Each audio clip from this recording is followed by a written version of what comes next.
Last ఒక 3 lines మా కోసం, ప్రేక్షకుల కోసం మళ్ళొక్కసారి ఆ దూరదర్శన్ వార్తలు మళ్ళీ ఒకసారి మాకు వినాలని అనిపిస్తుంది.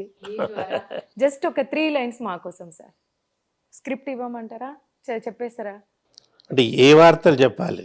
ఇప్పుడు ఇవాళ జరిగినవి చెప్తా అంటే ఓకే సార్. ఓకేనా? ఇవ్వనా నేను ఇవన్నీ చెప్పనా సార్? మీరు విషయం చెప్తే నేను గ్రహిస్తాను తల్లి.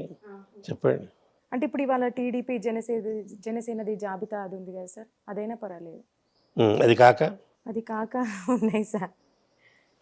సార్ ఉమ్మడి ఆంధ్రప్రదేశ్ రాష్ట్రం ఉన్నప్పుడు చంద్రబాబు నాయుడు గారు స్టూడియోకి వచ్చి మిమ్మల్ని కలిసారంట. నన్నేం కలవలేదు తల్లి. కలవలేదా? కాదు.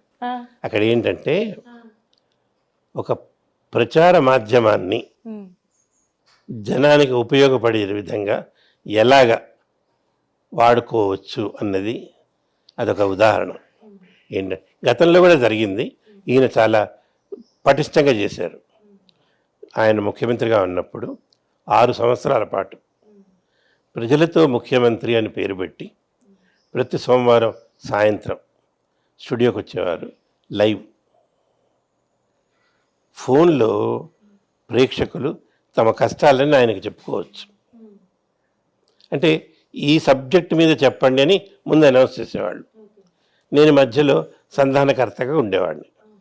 సార్ ఈ ఫోన్ వచ్చిందండి, ఈయన పలానా అండి. 6 సంవత్సరాలు జరిగింది అది. అంటే ఏ విధంగా ఉండేది సార్ చంద్రబాబు నాయుడు గారికి మీకు మధ్య బాండింగ్? అక్కడ బాండేజ్ ఏమి ఉండదమ్మా. ఆయన ముఖ్యమంత్రి, నేను స్టూడియో వాడిని, అంతే. వచ్చి ఇంత కాక నాకు వ్యక్తిగతంగా ఆయన ముందే పరిచయం. ఏ విధంగా సార్? ఏ విధంగా అంటే నాతో పాటు చదువుకున్న నా ఫ్రెండ్ ఉన్నాడు, అతను వికాస్ అని, వీళ్ళ బంధువు. ఓకే. నేను టీవీలో చేరిన కొత్తల్లో ఈయన అంజయ్ గారి మంత్రివర్గంలో సినిమాటోగ్రఫీ తర్వాత పురావస్తు శాఖ మంత్రిగా చేరారు. ఎవరు? చంద్రబాబు నాయుడు. ఈయన అడిగాడు, టీవీలో కవరేజ్ ఉండదా అని అడిగాడట. చేయిద్దాం అని నన్ను అడిగాడు వికాస్. శాంతి నువ్వు ఎట్లయినా చేయవా అని. అప్పటికి ఇంకా న్యూస్ మొదలు కాకముందు ఏంటంటే వార్తాదర్శిని అని ఒకటి ఉండేది, వారానికి ఒకసారి. ఇట్లా జరిగినవన్నీ కూడా చిత్రీకరించి ఎడిట్ చేసి వేసేవాళ్ళం. దాంట్లో చంద్రబాబు గారిని పబ్లిక్ గార్డెన్స్ ఉంది కదా, దాంట్లో ఒక ఓల్డ్ మ్యూజియం ఉంది. ఆ మ్యూజియంకి రమ్మని మంత్రి గారు ఆ మ్యూజియం పరిశీలించారు. అక్కడికి వెళ్ళి షూటింగ్ చేసి అది తీసుకొచ్చి ఎడిట్ చేసి వేశాం.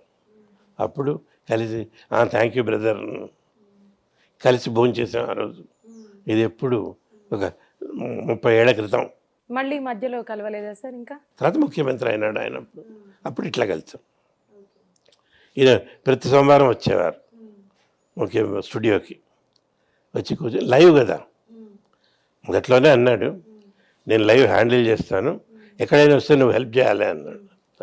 సార్ అంటే గవర్నమెంట్ మిమ్మల్ని గుర్తించి ఇచ్చిన లాస్ట్ అవార్డు ఏంటి? జీతం ఇచ్చారు. అంతేనా? Okay sir. సరే, మా కోసం ఒక 3 లైన్స్. రాష్ట్ర ప్రభుత్వం ప్రకటించిన 6 హామీలలో మరో 2 హామీలను ఫిబ్రవరి 27వ తారీఖు నుంచి అమలు చేస్తామని రాష్ట్ర ముఖ్యమంత్రి శ్రీ రేవంత్ రెడ్డి తెలియజేశారు.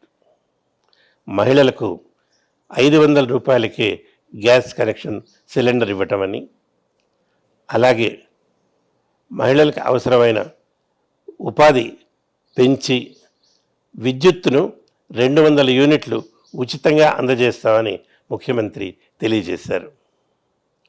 ఈ హామీలను ఎట్టి పరిస్థితుల్లోనైనా అమలు చేయాలని ప్రతిపక్ష నాయకులు ముఖ్యమంత్రిని హెచ్చరించారు. సార్ నిజంగా స్టిల్ ఇప్పటికి కూడా అక్కడ నాకు ఇక్కడ దూరదర్శన్ లోగో పడుతుంది, మీరు టీవీలో చెప్పినట్టే అనిపిస్తుంది. సేమ్ వాయిస్ బేస్ సార్, అసలు ఏ మాత్రం తేడా లేదు. Thank you so much sir. మేము అడిగినందుకు మీరు నిజంగా అంటే చదివి వినిపించడం కానీ, మీరు మాకు టైం ఇవ్వడం కానీ చాలా సంతోషం సార్. నమస్కారం సార్. ధన్యవాదాలు.